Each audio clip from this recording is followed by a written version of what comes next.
বাংলাদেশের বর্তমান রাজনৈতিক পরিস্থিতি প্রশ্নবিদ্ধ। বিশেষ করে বিএনপির নির্বাচনে আসন সংখ্যার সম্ভাবনা নিয়ে আলোচনার ঝড় উঠেছে। গ্রামগঞ্জে মানুষের মুখে বিভিন্ন রকমের কথা শোনা যাচ্ছে। বিএনপির ভবিষ্যৎ নিয়ে নানা রকম প্রশ্ন উঠছে। কেউ বলছেন বিএনপি নির্বাচিত হতে পারবেন না, তাহলে কোন দল নির্বাচিত হবে? চলুন জানি বিস্তারিত।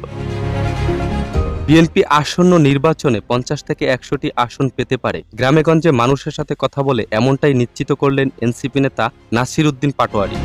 তিনি আরও বলেন, এটা কিন্তু অনেকের মতে তাদের সর্বোচ্চ সম্ভাবনা। কিন্তু প্রশ্ন হচ্ছে, তাহলে বাকি 200টি আসন কারা পাবে? এনসিপি, অন্য কোনো দল, নাকি স্বতন্ত্র প্রার্থীরা?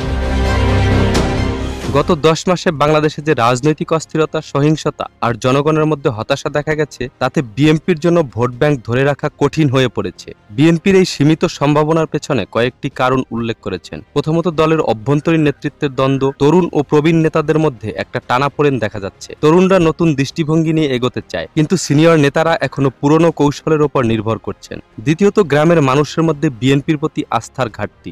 অনেকে মনে করছেন বিএনপি তাদের প্রতিশ্রুতি পূরণে ব্যর্থ হয়েছে। তৃতীয়ত, নির্বাচন কমিশন ও জুডিশিয়াল সিস্টেম নিয়ে পক্ষপাতিত্বের অভিযোগ, যা বিএনপির জন্য বাধা হয়ে দাঁড়াচ্ছে।